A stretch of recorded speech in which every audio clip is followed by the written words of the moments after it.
Selamat pagi saudara-saudara yang terkasih di dalam Kristus.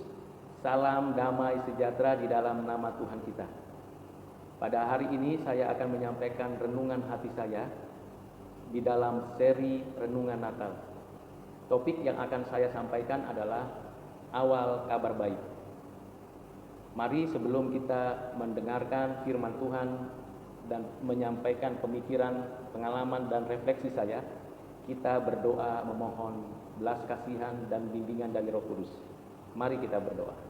Bapa di surga, di dalam nama Tuhan Yesus, pada hari ini kami mau ya Tuhan mendengarkan firman, mau merenungkannya dan memikirkan kembali apa yang Engkau nyatakan dan Engkau kehendaki untuk kami lakukan. Tolong sertai kami, beri kami hikmat dan kuasa untuk menjadi pelaku firman. Berkat-Mu atas kami sekalian, baik yang mendengarkan video ini maupun yang menyaksikannya. Di dalam nama-Mu Tuhan Yesus kami berdoa dan bersyukur. Amin. Saudara-saudara yang terkasih di dalam Kristus, tentulah kita setiap tahun kembali untuk mengingat kelahiran dari anak Allah yang inkarnasi menjadi manusia. Seperti umumnya di setiap gereja, kita kembali memikirkan ulang apa makna daripada kelahiran Tuhan Yesus Kristus. Di dalam seri Natal pada tahun ini, saya akan menyampaikan beberapa topik yang penting untuk kita renungkan, kita pikirkan kembali, lalu kita refleksikan di dalam hidup kita. Saya akan memulai dengan satu tema besar, yaitu awal dari kabar baik. Mari kita dengarkan ayat firman Tuhan sebagai dasar dan arah dari perenungan pada hari ini. Dalam Kejadian 3 ayat 15, demikianlah firman Tuhan. Aku akan mengadakan permusuhan antara engkau dan perempuan ini, antara keturunanmu dan keturunannya. Keturunannya akan meremukkan kepalamu dan engkau akan meremukkan tumitnya. Ayat ini penting untuk kita renungkan berkaitan dengan Natal. Kita tahu dan kita bisa membacanya bahwa teks ayat ini ada di dalam konteks kisah di Taman Eden, di mana Adam dan Hawa yang ditempatkan Allah di Taman Eden diberikan perintah oleh Allah untuk tidak memakan buah pohon pengetahuan yang baik dan yang jahat. Namun dengan godaan, cobaan, dusta dari si ular, si jahat itu, dan usaha, kemauan, keinginan dari manusia itu sendiri, akhirnya Adam dan Hawa jatuh dalam dosa. Dengan sengaja melawan Tuhan, tidak taat kepada perintah Tuhan, dan akhirnya ia menyadari bahwa mereka benar-benar sudah berdosa kepada Allah. Saudara-saudara yang terkasih di dalam Kristus, masih di Taman Eden, ternyata Tuhan adalah Tuhan yang betul-betul menyatakan kasih dan anugerahnya. Tuhan adalah Tuhan yang tidak membiarkan manusia berjalan sendirian di tengah keberadaan manusia yang sudah jatuh dalam dosa, di tengah kondisi manusia melarikan diri dari Allah. Allah sendiri yang datang berinisiatif mencapai, menjangkau, berbicara kepada manusia. Dan di dalam konteks seperti itulah Tuhan berkata dan berfirman di dalam Kejadian pasal 3 ayat 15, ayat yang baru saja kita baca. Saudara-saudara yang terkasih di dalam Kristus, ayat ini disampaikan Tuhan kepada ular si jahat itu.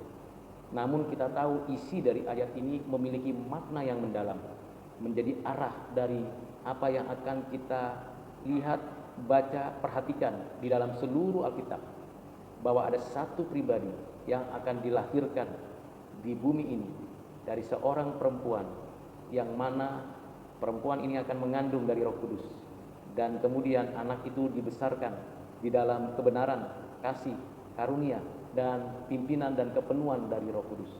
Tentulah kita perlu menelusuri tujuan daripada kelahiran daripada anak ini, yaitu mati di atas kayu salib dan bangkit dari kematian, dengan maksud meremukkan kepala ular, meremukkan si jahat.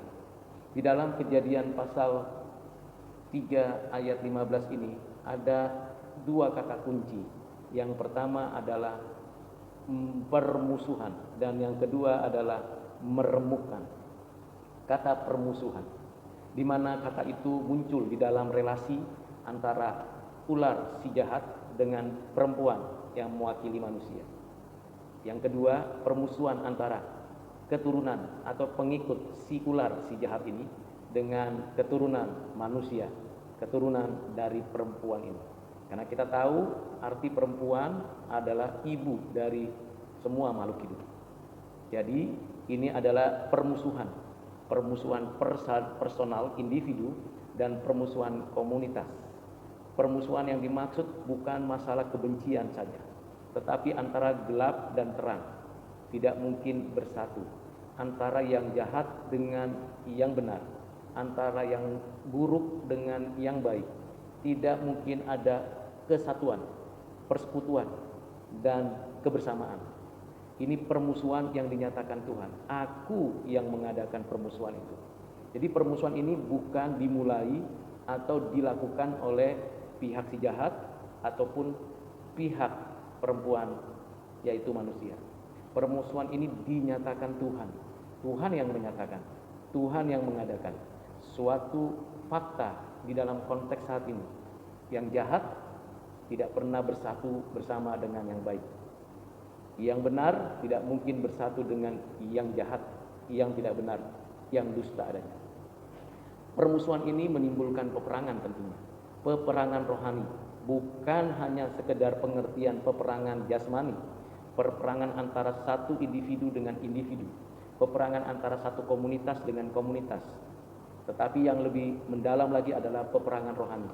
Dan di dalam konteks kekinian yang disebut dengan peperangan prinsip, peperangan wawasan dunia, di mana wawasan dunia dari si jahat yang berusaha menipu, mencobai, meracuni, merusak, mengganggu, mengacau balaukan, itu akan berhadapan dengan wawasan dunia yang berasal dari Allah itu sendiri, yang berusaha untuk menegakkan keadilan, kebenaran, kesucian. Namun kita tahu peperangan itu terus-menerus berlangsung, mulai dari Taman Eden sampai nanti akhir zaman. Dan kita tahu bahwa manusia tidak punya kemampuan, kekuatan, kuasa untuk bisa menang melawan si jahat. Si jahat memiliki otoritas, kekuatan, kemampuan yang luar biasa, yang akhirnya bisa menghancurkan, mengacaukan, dan meremukkan daripada manusia. Manusia kehilangan arah, manusia meninggalkan Tuhannya, bahkan manusia antar sesama manusia melakukan satu kegiatan kejahatan. Saudara-saudara yang terkasih di dalam Kristus, kalau kita berhenti dengan kalimat itu, maka kita tidak memiliki harapan.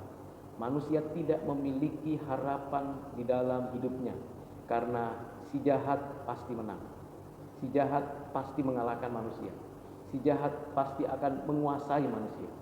Tetapi ada kabar baik, ada berita Natal di dalam ayat tersebut. Berita yang memberikan kepada kita pengharapan, kepastian, dan kesungguhan yang mendalam, yaitu di dalam ayat ini keturunan perempuan yang tunggal itu akan meremukkan kepala si ular. Ada satu pribadi yang akan meremukkan kepala si ular itu, si jahat itu. Siapakah yang mampu meremukkan kepala si ular? Manusia? Ya, dia adalah keturunan manusia. Tetapi apakah manusia biasa? Jawabannya tentu tidak.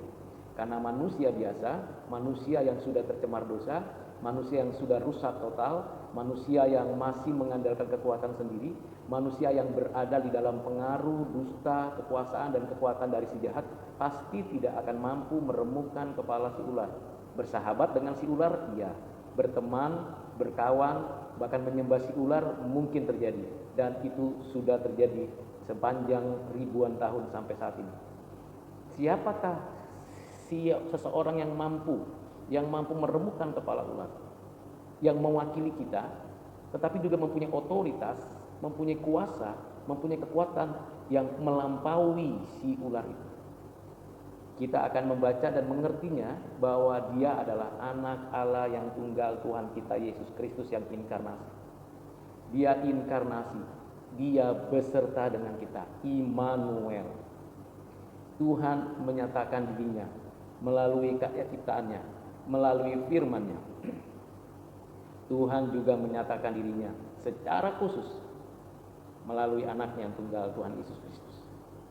Inkarnasi, kelahiran Yesus Kristus yang sudah dinubuatkan, yang sudah dinyatakan Tuhan Allah sejak dari Taman Eden, di mana anak itu Tuhan kita meremukkan, kepala ular, si jahat itu. Diremukkannya, dihancurkannya. Kuasa dosa dihancurkannya. Kuasa maut disingkirkannya. Ketika inkarnasi dan lahir dari seorang perawan bernama Maria, Yesus Kristus dikandung oleh Roh Kudus, dipenuhi oleh Roh Kudus, mengerjakan seluruh tuntutan hukum Taurat, menjalankan apa yang dikehendaki oleh Allah, dan mengerjakan apa yang diperintahkan oleh Allah. Sepenuhnya dia sempurna. Saudara-saudara yang terkasih di dalam Kristus, kita bersyukur kepada Allah karena dari ayat ini kita memiliki kemantapan, keyakinan, dan pengharapan bahwa anak itu meremukkannya. Dengan jalan apa ia meremukkannya? Melalui inkarnasi, melaksanakan semua hukum Taurat dengan sempurna, dan tentunya akhirnya mengajarkan tentang kebenaran, tentang kerajaan surga, dan puncaknya ialah menyerahkan nyawanya mati di atas kayu salib. Apa tujuannya dari kelahiran Yesus Kristus? Yaitu mati di atas kayu salib, menyerahkan nyawanya sebagai korban penebus dosa, dan kita digantikannya. Dosa kita dihapuskan oleh darahnya, dan di sanalah kita tahu bahwa keturunan perempuan itu meremukkan kepala si ular. Bukan berhenti di sana saja, seolah-olah ular itu menang karena anak Allah yang inkarnasi, Yesus Kristus, tumitnya diremukkan, mati di atas kayu salib. Namun kita tahu bahwa pada hari yang ketiga dia bangkit dari antara orang mati, mengalahkan maut, menghancurkan kekuasaan si jahat, dan dia menyatakan kemenangan, memberikan kehidupan, dan kita yang diterimanya, diberikan karunia-Nya, dan mendapatkan kehidupan yang baru, sehingga kita boleh berkemenangan melawan si jahat. Seluruh orang yang percaya kepada karya anak Allah ini, yang menebus, yang menyelamatkan, yang memberikan hidup, yang memberikan jaminan, yang memberikan kemenangan, itu ada di pihak Allah itu sendiri. Dia akan mampu mengalahkan si jahat, akan mampu mengalahkan dosa, akan mampu mengalahkan semua tipu daya. Mengapa? Karena memang Tuhan menghendaki kita diselamatkan, kita beroleh kemenangan. Saudara-saudara yang terkasih di dalam Kristus, permusuhan masih terus berlangsung sampai saat ini. Tetapi kuasa si jahat sudah dikalahkan. Kekuatan si jahat sudah dihancurkan. Tipu daya si jahat sudah disingkirkan. Melalui jalan apa? Kita bersekutu dengan Kristus. Oleh kuasa Roh Kudus, kita menikmati persekutuan dengan Kristus, dan kita akhirnya menyadari kemenangan ada di pihak kita. Kita mengalahkan si jahat, kita meremukkan tipu daya si jahat, kita menghancurkan segala pikiran-pikiran yang jahat melalui firman yang kita baca, melalui persekutuan dengan orang-orang percaya, dan kesaksian hidup kita. Karena itu saudara-saudara, di dalam Natal ini kita diingatkan kembali untuk kita menyadari bahwa kita sudah menang.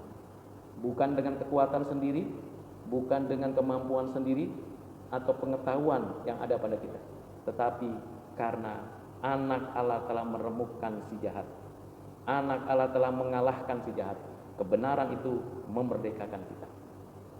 Kiranya renungan Natal ini menjadi renungan bagi kita untuk kita mempersiapkan diri lagi menyambut kedatangan Tuhan Yesus yang kedua kalinya, dan kita adalah umat pemenang.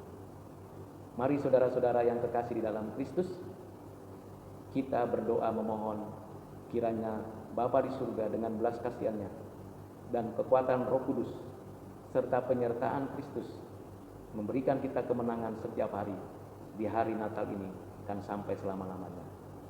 Mari kita berdoa. Bapa di surga, terima kasih untuk janji Natal yang Engkau berikan kepada kami, dan kami bersyukur bahwa di dalam Kristus kami menang melawan tipu daya dan segala cobaan, bahkan kejahatan dari si jahat dan para pengikutnya. Ajar kami terus bisa bersandar kepadamu, memberikan diri kami ke dalam tangan-Mu, mengisi hati kami dengan kebenaran-Mu, dan kami boleh merdeka melakukannya, dan kami boleh menang karena kami adalah umat-Mu ya Tuhan. Berkati sertai kami sekalian. Terima kasih Bapa. Di dalam nama Tuhan Yesus Kristus kami berdoa, kami bersyukur. Amin.